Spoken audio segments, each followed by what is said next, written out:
Hi, my name's Ishaan Brar, and I'll be talking about the project that I spent this summer doing titled Socioeconomic and Geographical Disparities of Child Vaccination Rates in Nigeria. To begin, let's talk about the global impact of non-vaccination. About 23 million children lack coverage in the first year of life, with about 6 million children dying annually from infectious diseases worldwide. Of total unvaccinated children globally, about 14% reside within Nigeria, which is second to India, highlighting the need for us to focus on Nigeria and the importance of reducing non-vaccination in the country.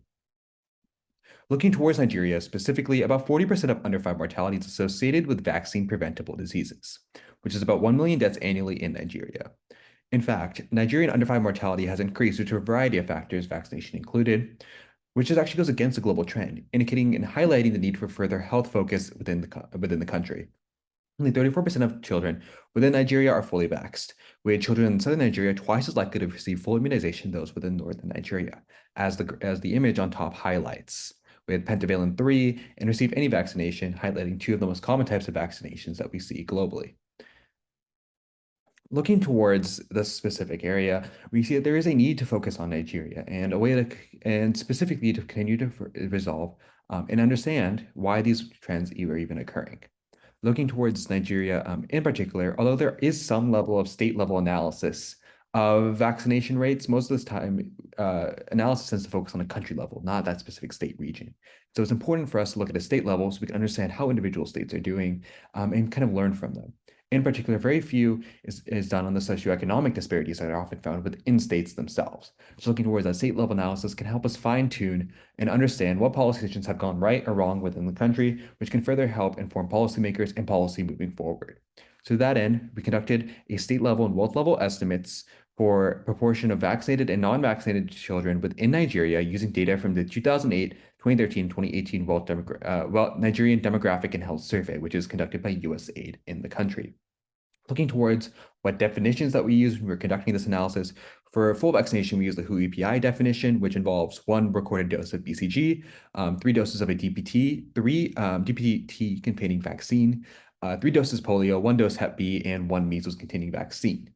No vaccination indicated no history of any vaccination, with history being determined by either the mother's report or the mother reporting what the vaccines were, or by a vaccination card.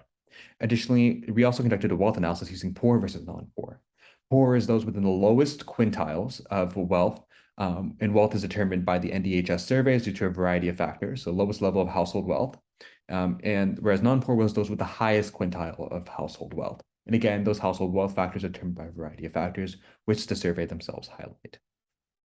Now, looking towards the analysis, let's begin by looking at this first image on the graph.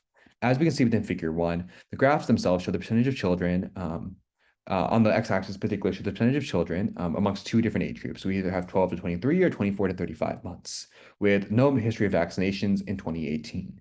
On the y-axis, we see change in vaccination percentage percent per year from 2008 to 2018. So in general, we're showing the trend over the past 8 years.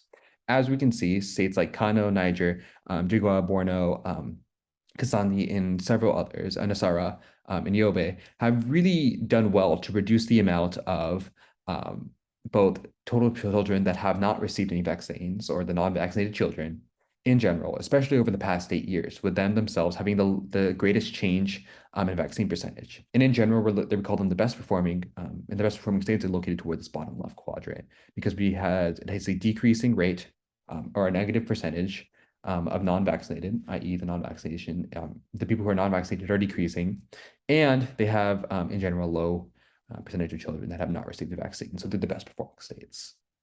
Looking even further, we actually can see, as we mentioned, there are actually 3 different surveys. So laying them out, we laid the best and worst performing states amongst each different age group, which you can see listed here.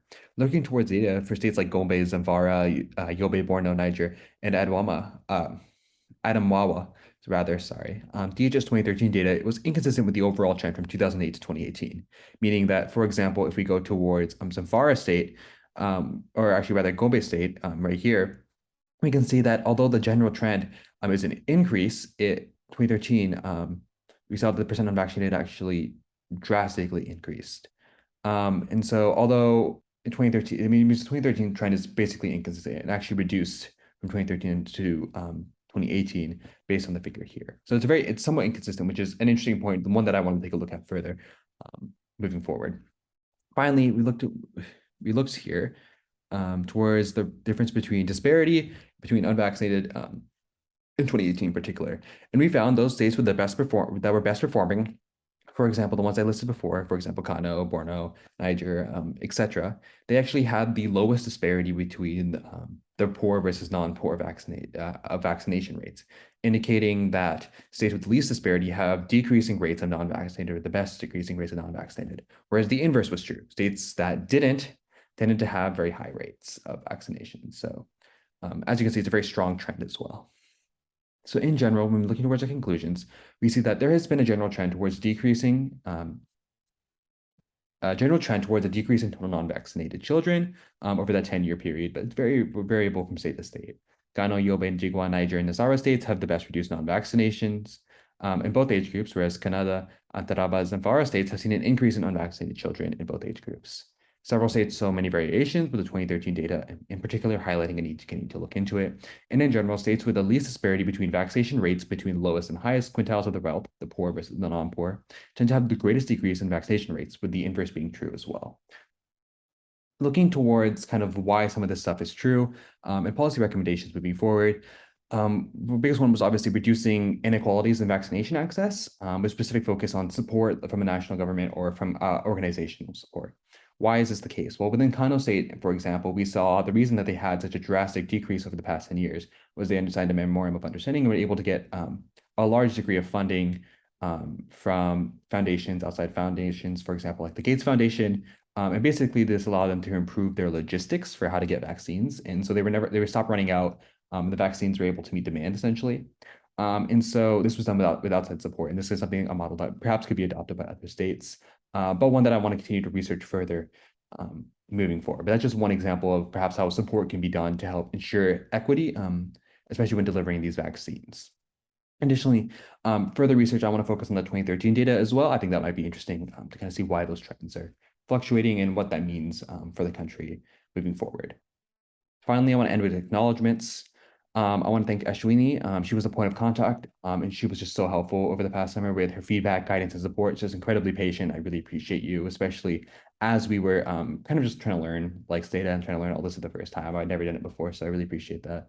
Thank you, Dr. Yami, for the opportunity and for meeting with us as well. It was really nice of you to take time out of your many responsibilities to meet with us. And thank you so much for Dr. Baji as well. And you have so many responsibilities over the summer. I appreciate your feedback, guidance, and support. You really knew exactly where to direct us for asking questions. You really knew how to guide me in particular. So I really appreciate that.